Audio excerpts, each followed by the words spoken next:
Have you ever found yourself in a situation where someone else's decisions put everything you love at risk? How do you react when the foolishness of others threatens to unleash a disaster? Today, we are going to meet a woman who was not only beautiful but whose intelligence and courage made her an enduring example of virtue and leadership in the Bible. Before we discover how her intelligence saved an entire house from destruction, we invite you to subscribe to our channel at Bible Says It. Join our community for deep biblical studies that will strengthen your walk with God. Our story takes us to the mountainous region of Judea, specifically to a place called Maon. There lived an extremely wealthy man named Nabal, who was the owner of extensive flocks. He possessed 3,000 sheep and 1,000 goats that grazed in the green fields of Carmel. However, his immense fortune did not correspond with his character. Nabal was known for his rudeness, his offensive behavior, and for being an obstinate and difficult man to deal with. His name, which means fool or foolish, was an accurate reflection of his selfish and senseless nature. In absolute contrast to Nabal, his wife Abigail was a woman of notable beauty and intelligence. But she was not only physically beautiful, she was also renowned for her wisdom, her deep discernment, and a noble character that radiated grace and virtue. Despite being married to a man as complicated as Nabal, Abigail handled domestic situations with extraordinary prudence and tact, demonstrating an inner strength that made her stand out in the middle of an environment that could become hostile at any moment. Her life was a constant demonstration of how wisdom and grace can manage even the home and property of someone completely lacking in nobility or kindness. The history of Nabal and Abigail takes place in a period of great agitation in Israel. David, the anointed future king of Israel, was at that time fleeing from King Saul, who sought to kill him. In this precarious situation, he and his men had sought refuge in the desert of Paran, an arid and desolate place. Far from the security and resources of the cities, this site became their temporary home. David and his men lived as nomads, depending on both the generosity of the locals and their own efforts to survive. Despite these extreme difficulties, David did not become an outlaw. On the contrary, he had earned a solid reputation as a protector throughout the region. His group took charge of actively defending the shepherds and flocks from the dangerous incursions of bandits and enemies, contributing directly to the security and well-being of the local inhabitants, including the vast properties of Nabal. The region of Carmel, where Nabal kept his flocks, was a fertile area favorable for livestock, where shepherds were responsible for moving the sheep and goats and ensuring their constant well-being. Then came the time of the sheep shearing, a time of harvest and abundance that brought with it great activity and celebration.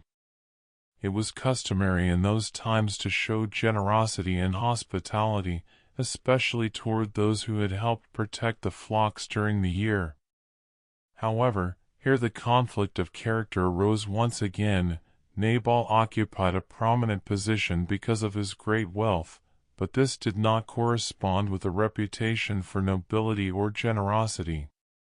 In a culture that deeply valued hospitality and justice, his stingy and contemptuous character earned him the disapproval of many, while Abigail, despite the challenges of her marriage, won the admiration of those who knew her wisdom.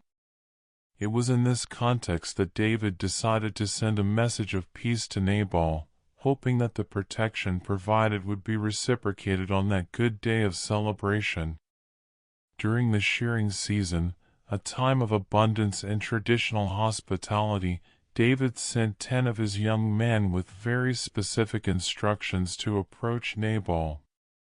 The message was not an empty demand but a request for provisions based on the mutual respect and protection they had provided in the fields. David's messengers were told to deliver a blessing, "Peace be to you, and peace be to your house, and peace be to all that you have." David reminded Nabal that while his shepherds were with them in Carmel, they were never harmed and never lost a single animal, a fact Nabal's own servants could easily confirm. Because they had come on a good day of celebration, David asked Nabal to give whatever he had at hand to his servants and to his son David. However, Nabal's response to this humble request was extremely contemptuous and offensive. Despite the courtesy and peace offered by David, Nabal answered with biting disdain, "Who is David? And who is the son of Jesse?" There are many servants nowadays who break away from their masters. By questioning David's lineage and comparing him to a common runaway slave, Nabal revealed his true character. Despite his great wealth, he lacked both the generosity and the wisdom required to acknowledge a benefactor. He flatly refused to take his bread, his water, and the meat he had prepared for his shearers to give it to men whom he claimed not to know.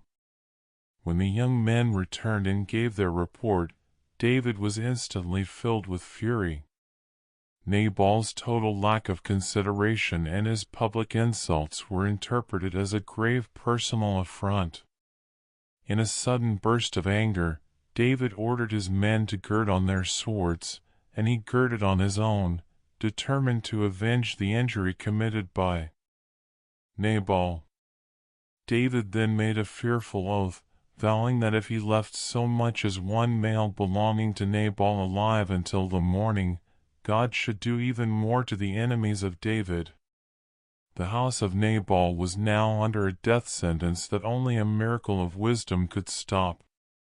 While Nabal continued his reckless behavior, one of his servants, aware of the imminent danger and knowing that his master was such a wicked man that no one could speak to him, quickly went to inform Abigail of what had happened. With great concern, he told her how David had sent messengers from the desert to greet Nabal and how Nabal had treated them with absolute contempt.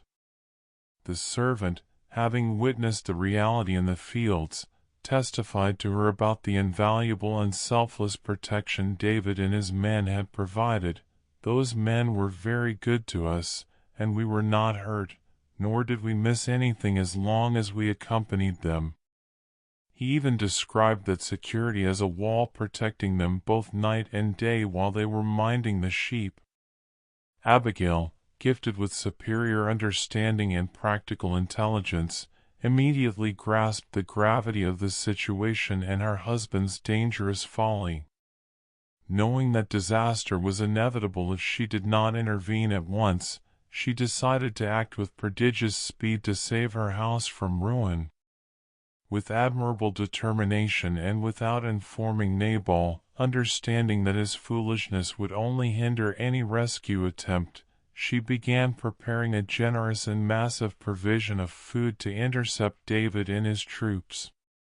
The provision Abigail personally organized consisted of a detailed list of supplies: 200 loaves of bread, 2 skins of wine, 5 sheep already prepared for eating, 5 measures of roasted grain, 100 clusters of raisins, 200 cakes of figs.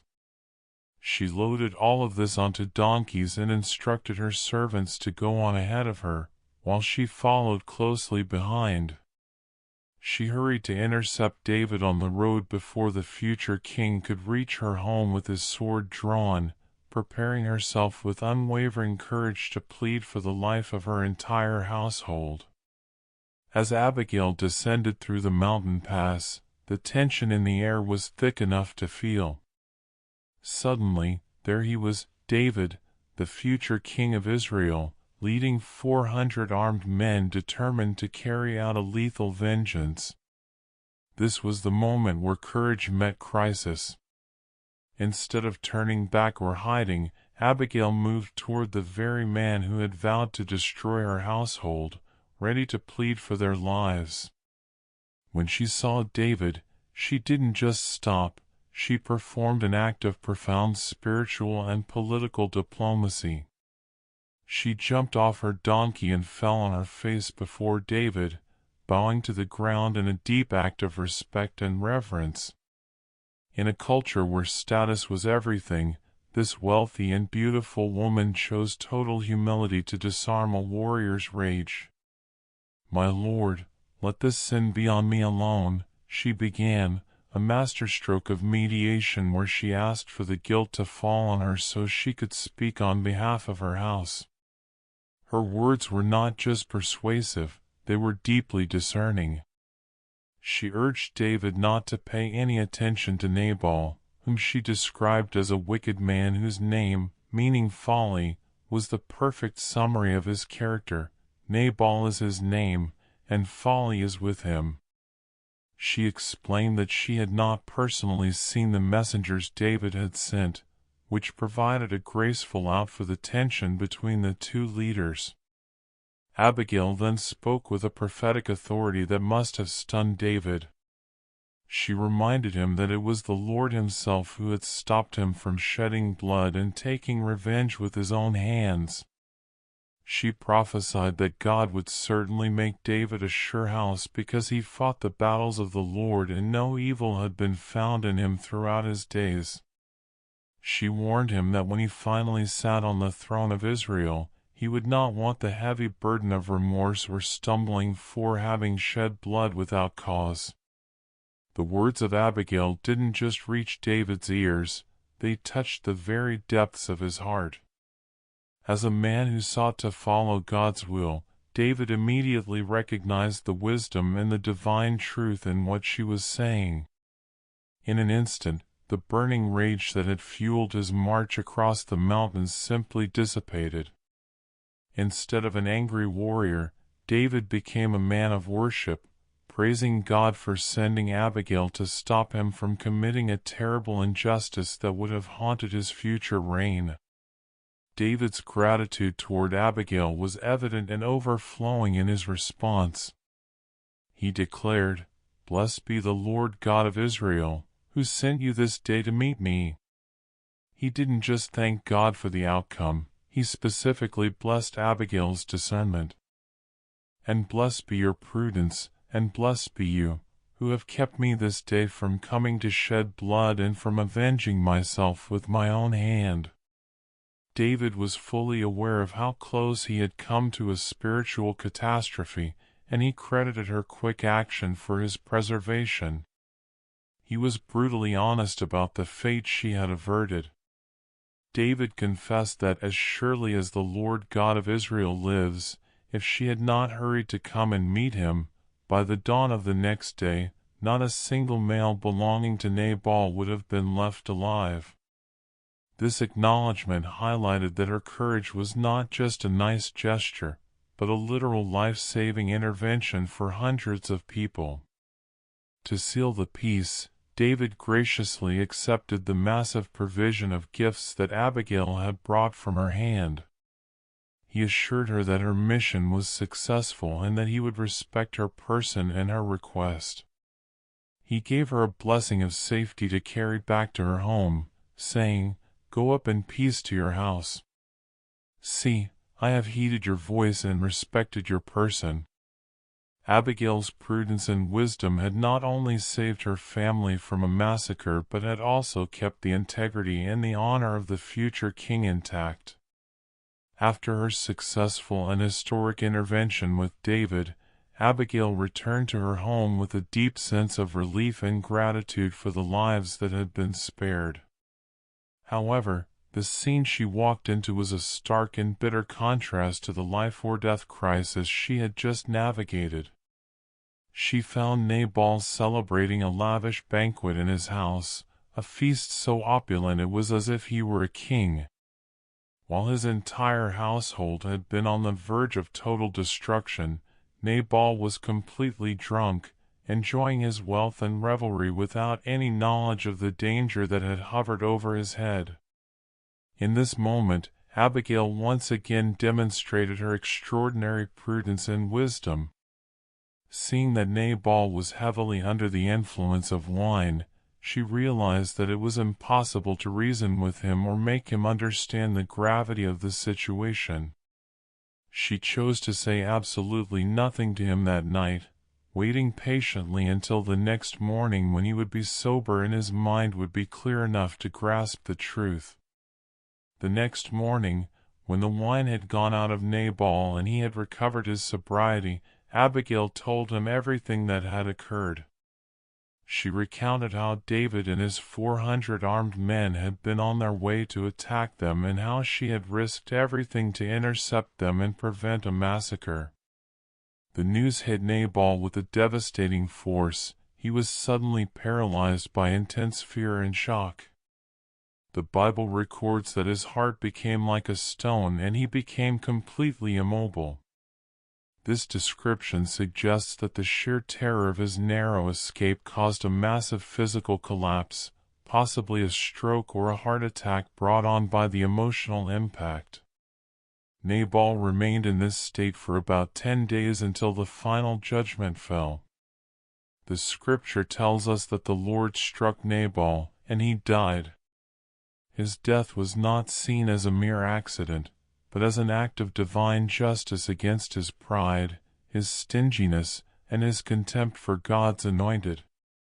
When David heard the news, he praised God, recognizing that the Lord had judged his cause and kept his servant from doing evil by taking vengeance into his own hands.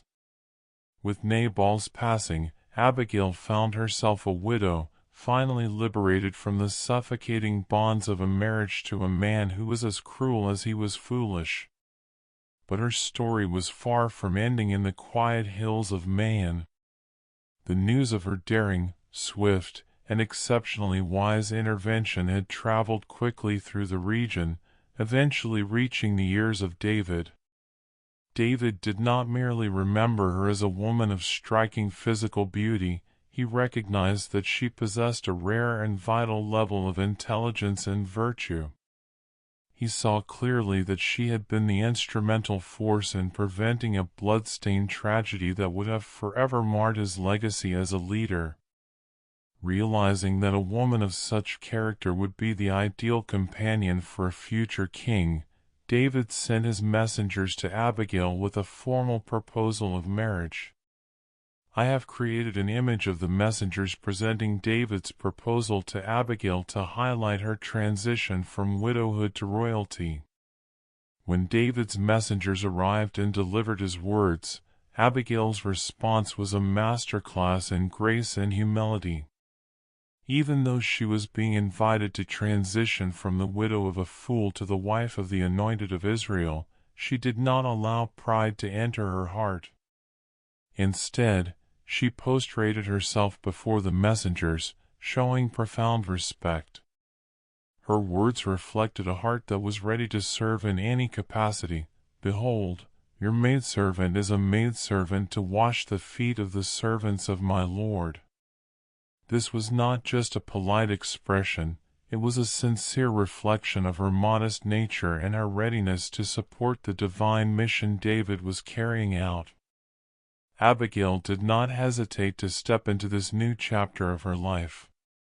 She rose quickly, showing the same diligence that had saved her household days before. Mounted on her donkey and accompanied by 5 of her faithful maidens, she set out to follow the messengers back to David.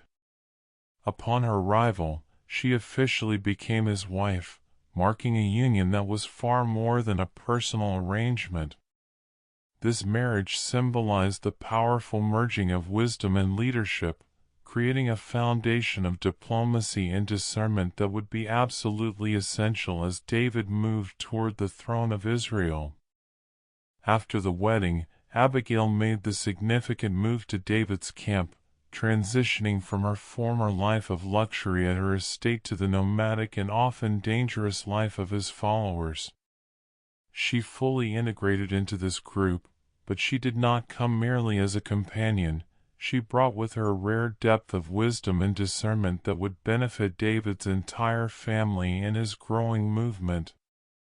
This marriage was not just a romantic union, It was a strategic alliance that strengthened David's overall position and added a necessary dimension of diplomacy and administrative skill to his leadership as he moved closer to the throne. As David's wife, Abigail bore him a son named Kilib, also known in the scriptures as Daniel, as recorded in 2 Samuel 3 verse 3 and 1 Chronicles 3 verse 1. Beyond her role as a mother, she played a crucial and multifaceted part in David's life and the development of his leadership during these difficult years of exile. Her unique ability to manage highly complex and sensitive situations made her an invaluable counselor. Abigail's influence wasn't limited to domestic or personal matters. She also contributed her deep perspicacity and insight to broader strategic decisions that affected the future of the entire group and the eventual kingdom. Throughout this journey, Abigail's character shone brightly, earning her the deep respect and admiration of everyone who knew her story. Her courage in critical moments and her constant integrity transformed her into a highly respected figure within the community. People did not simply see her as the wife of David, they recognized her as a woman of extraordinary integrity and wisdom in her own right. Her life became a shining example of virtue, showing that her character was truly worthy of emulation for all who sought to follow the ways of the Lord in their own lives. The impact of Abigail on David's life was both deep and permanent. She didn't just save a household from a massacre, she taught a future king essential lessons about patience, wisdom, and having faith in divine justice. Through her brave and decisive actions, she provided David with a masterclass in self-control, showing him that he could trust God to avenge injustices rather than taking matters into his own hands. Their marriage consolidated her influence over his leadership, bringing a perspective of prudence and diplomacy that proved vital as he ascended the throne of Israel. Abigail's legacy is defined by three powerful lessons that remain relevant for us today. Wisdom in crisis. Her ability to act with speed and discretion shows that effective leadership can prevent violence and promote peace even in the most volatile situations. Exceptional humility. By assuming the blame for her husband's folly and serving others, she demonstrated that true authority is rooted in a spirit of selfless service. Faith in divine justice. Her refusal to pursue personal revenge is a constant reminder that ultimate justice belongs to God. In many ways, Abigail is the living embodiment of the virtuous woman described in Proverbs 31. Her strength, dignity, and fear of the Lord make her an inspiring model for everyone, reminding us that courage and wisdom are universal qualities God uses to fulfill His purposes. She stands as an exceptional figure in biblical history, one of the few narratives highlighting a woman's decisive intervention during a national crisis. We invite you to join our faith community here at Bible Says It, where we explore the depths of the Scriptures to find guidance and comfort in the stories of those who came before us. Subscribe to our channel to continue discovering these mysteries of faith, and please share your reflections in the comments. If this story touched your life, share it with others who are looking for ancient lights to guide them through modern paths. We will see you in the next video. God bless you.